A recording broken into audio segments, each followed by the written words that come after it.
haven't heard from that guy in forever. Yeah, if he's still around. Still alive or who still knows? doing it? Who knows? But it's too funny. We've run into a lot of characters over the years. We have met them all, haven't we? All right. Well, what do you have? Anything in particular over there? Well, yeah, I have something very specific I wanted to chat with you about. Okay. We're obviously closing in on the end of the year. Yes. We talked about that at the beginning of the show. Mm-hmm. Do you have New Year's Eve plans yet? I do not. Are you planning to have New Year's Eve plans? Not that I'm aware of. I'm going to give you an offer that might change. You might, during this segment, pull out your phone and book yourself a flight. Okay. To Anaheim for the Glenn Danzig Sings Elvis concert on New Year's Eve. Well, I know he's a big Rockabilly fan, and I know he's done this Elvis impersonation tribute shit before. Yeah. Everything is wrong about this stupid thing. And now there's another guy, surprisingly as old as he is. Mm-hmm. You don't think of Glenn Danzig as being that old, but he's like 75? He's an old cat himself, yeah. I was, I've always was. In fact, the first time I heard how old he was, I was like, is he really that old? Yeah, he's 70. 70. 1955. Okay. But yeah, he is, he's going out there to do the big, Danzig Does Elvis for New Year's Eve. Okay. Who the fuck is going to spend their New Year's Eve watching Glenn Danzig sing Elvis tunes?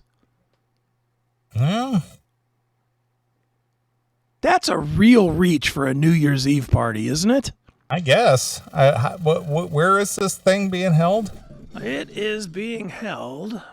Where'd that tab go? Over here. At the House of Blues in Anaheim. So the 2,500? Oh, no, it's not that big. Okay. I think the House of Blues holds like between 900 and 1,000. Oh, is that it? Yeah, it's not very big. Okay. Well, there you go. You could be one of 1,000 lucky people to catch Glenn Danzig doing this. First time since February of 2023, mind you. Well, I told you he's done this before. Yeah. And no one cared then. Yeah. Well, again, I don't think it's a monumental event. It's just, I think that's just his tribute to, one of his favorite genres, the Rockabilly thing. And I get that. And if this was on February 16th or May 10th or September 3rd, cool. But New Year's Eve is a night that people go out and do very specific things. And going out to see Glenn Danzig sing Elvis covers is not it. I mean, can you think of...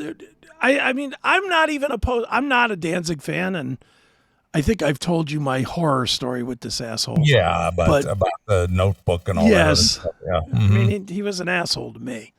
So, but that being said, I respect the work. I certainly would... I would respect it more if this was a Misfits show. Like if it was a Misfits show on New Year's Eve, I could see that working. Mm-hmm.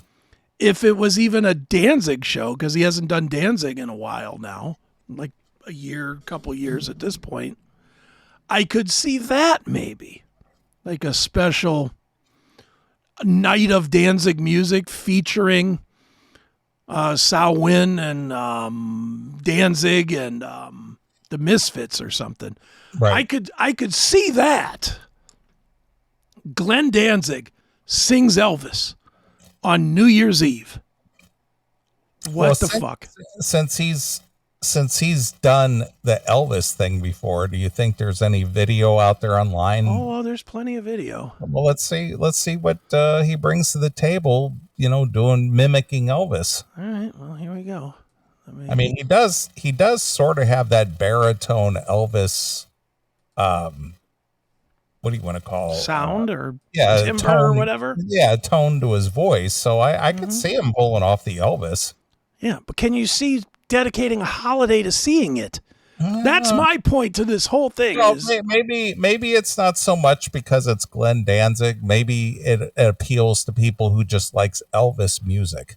And they're going to go see the king of goth rock do it? Well, again, maybe they don't care if it's Danzig. Maybe they're going to go hear a night of Elvis. Well, if that's the case, then I'm going to do a night of Elvis. I bet I could croak it out as good as he does.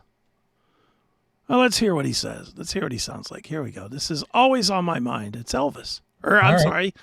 Did I mistakenly say Elvis? I meant Glenn Danzig. All right. Maybe I didn't treat you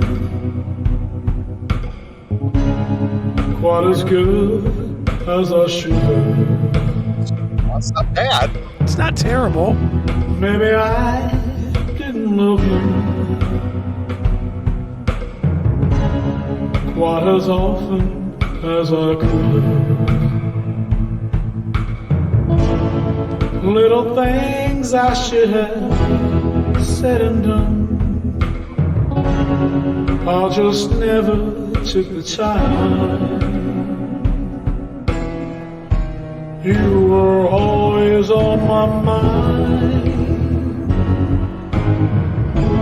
You were always on my mind. Yeah, it's not awful, but again, for a holiday? Who knows? Again, the House of Blues isn't a huge place, and I don't know where Glenn lives. I don't know if he lives in LA or Phoenix or something like that. But I'm sure it's a low overhead show. You know what I mean? Mm-hmm. Sure, it doesn't really take a lot. He brings in 2 or 3 of his buddies who, perform with him. House of Blues, sing some Elvis, Yeah, I guess. Obviously the reason I brought this to the show was not, wow, what a crazy thought, Danzig doing Elvis. The thought was, why in the hell would you do it on the number one party night of the year? I don't know. It just doesn't make any sense to me. Maybe it's a whole cult thing with the Elvis people who would go see an Elvis tribute thing on a New Year's Eve. Yeah. I mean, you get these niche people who, you wouldn't be, you'd be surprised at how many people that it draws. It's like, I didn't know that many people were into Elvis tribute. Mm-hmm. Yeah, and I mean, Glenn definitely has the fat Elvis body going these days. I don't know if you've seen any of the Misfits shows, but it's like, wow. My man and Vince Neil working out together, apparently. They're both kind of chubbed up there. I know. I mean, Glenn Danzig, back in the Mother days, the MTV Mother days, back in the early part of the 90s, he was like a little buff, troll. Right. He was all buffed out and everything, but now he's got the big basketball belly going on. Yeah. Now he's, old fat Glenn Danzig, apparently. Mm-hmm. Which that's fine. I'm not, who am I to tell anybody they're fat? I'm the fattest fuck of them all. I mean, you want to bang heads with him? You mean fight? No, I'm using the line from Mother. Oh, yeah. Okay. If you want to bang heads with me, I can show you what it's like. Mother, tell your children that I'm singing Elvis today. Right. He does the Elvis songs justice. Yeah, I'm sure it'd be fine. Kind of a darker spin on Elvis. Yeah. My only thing is the holiday. Yeah, well. Holiday Danzig. That is so crazy to me. Well, might be a niche market. Who knows? Yeah. I'm gonna keep an eye on this thing. I want to know if it sells out or not. Yeah. People into Elvis. Yeah. I mean, you said he's what, 900 people? Yeah, but I think the House of Blues is like 900 people. I mean, on a normal night, I would think Glenn Danzig could sell 900 tickets easily. You would think so, maybe. So who knows? I don't know. Anyway, I just saw that story and I just was like, this is fucking weird. You know? Have you ever seen that movie? I think I brought this up on the show before. Have you ever seen that movie 3,000 Miles to Graceland with Kevin Costner and what's his name? The one married to Goldie Hawn. What's his name? Kurt Russell. Kurt Russell. You ever seen that movie? I don't know that I have seen that movie. Yeah, well, it basically takes place in Las Vegas during an Elvis convention. Oh, okay. And the people are just nutty over Elvis. They just really get into the Elvis thing. Sure. They dress like him and they attend the conventions and they, it's all about Elvis. Sure. So this might be one of those things that you might be surprised how many people would show up to something like this. To see Danzig Elvis. Yeah, you might be right. I guess we'll have to just follow along and see. Mm-hmm. Could be interesting.